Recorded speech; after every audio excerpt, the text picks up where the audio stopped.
Hello friends, নতুন এটা video লৈ আপোনালোক সকলোকে স্বাগতম জনাইছো। Friends, আজি এটা বেলেগ টপিক এটাৰ ওপৰত ডিসকাস কৰিম। সো বলক ভিডিওটো আৰম্ভ কৰো।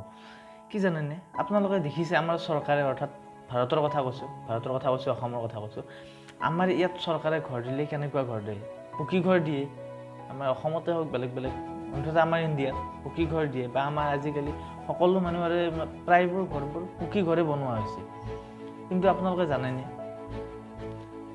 আমেৰিকাত ঘৰবোৰ কেনেকৈ তৈয়াৰ কৰা হয় অৰ্থাৎ আমেৰিকাত যিবোৰ গাঁৱৰ ঘৰ আছে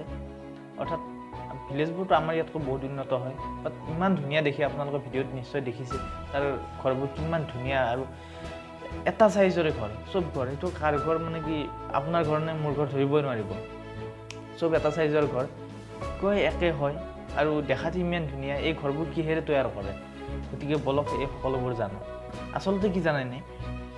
দেখাত ইমান ধুনীয়া ঘৰবোৰ আপুনি মই ভাবাৰ দৰে গাঁৱৰ ঘৰবোৰৰ কথা কৈছো আপুনি মই ভাবাৰ দৰে কোনো ধৰণৰ আপোনাৰ কংক্ৰিটেৰে বা ইটা শিল বালিৰে তৈয়াৰ নকৰে তাত আপোনাৰ যিবোৰ ঘৰ আছে তাত ঘৰবোৰ আপোনাৰ তৈয়াৰ কৰা কাঠ তক্তাইবোৰে অৰ্থাৎ মূলবোৰ মানে কি যিবোৰ মেইন খুঁটা হয় সেই খুঁটাবোৰ আপোনাৰ এয়া শিল বালিৰে তৈয়াৰ কৰে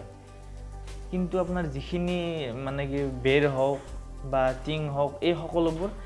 কাঠ তক্তা এইবোৰ দি মানে বনায় আৰু ওপৰত আমাৰ ইয়াত যেনেকৈ টিন দিয়ে সেইবোৰ নিদিয়ে তাতে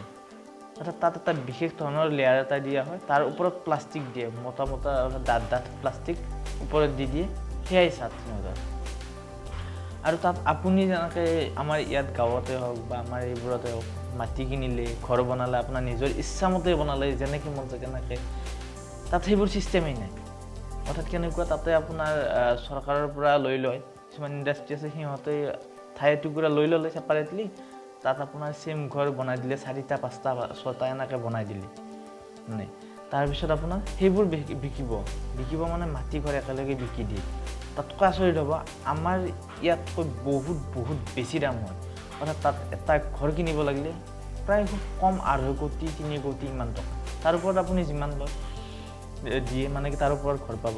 আৰু ঘৰবোৰ তেনেকৈ বনাই পেলাই সিহঁতে আপোনাৰ ডিল কৰে আৰু মানে কাক কেনেকুৱা ঘৰ লাগিব কোনটো লাগিব সেইবোৰ আপুনি মানে কি নিজে চইচ কৰি লৈ ল'ব পাৰে অৰ্থাৎ কিনি ল'ব লাগিব মাটি ঘৰ কিনি ল'ব লাগিব প্ৰায় 50 বছৰ 100 বছৰ এটা ঘৰ গুচি যায় তাৰ পিছত আকৌ আপুনি সেই ঘৰটো বিকি পেলাই আকৌ এটা নতুন ঘৰ মানে কি শিফ্ট হ'ব পাৰে নতুন ঘৰলৈ আৰু যদি আপোনাৰ বিকি নিদিয়ে তেন্তে সেই ঘৰটোৱে আপোনাৰ মেৰামতি কৰি লৈ পেলাই চলি থাকিব পাৰে গতিকে এই চিষ্টেমত আৰু এই চিষ্টেমতে গোটেই আমেৰিকাখনত আপুনি মই ভাবাৰ দৰে মাটি কিনিব নোৱাৰো অৰ্থাৎ ঘৰ মাটি একেলগে তাতে আপোনাৰ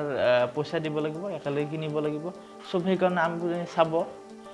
সব ঘৰবোৰ দেখাত একেই সেম আৰু তাৰ ওপৰত কিবা যদি আপোনাক বেলেগকে লাগে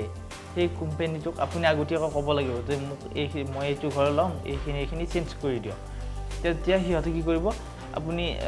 মানে কি যিখিনি চেঞ্জ কৰিব দিয়ে সিহঁতে বেলেগ কৰি দিব সেইকাৰণে এটা উপৰেঞ্চি পইচা লৈ ল'ব আপোনাৰ পৰা কিন্তু বাকি এনে জানাইলে একে হয় সো কিছু গম পালে যদি ভিডিওটো ভাল লাগিছে like comment share and subscribe কৰিব আৰু এনেকুৱা ধৰণৰ নতুন ভিডিও লৈ আহিম থ্যাংক ইউ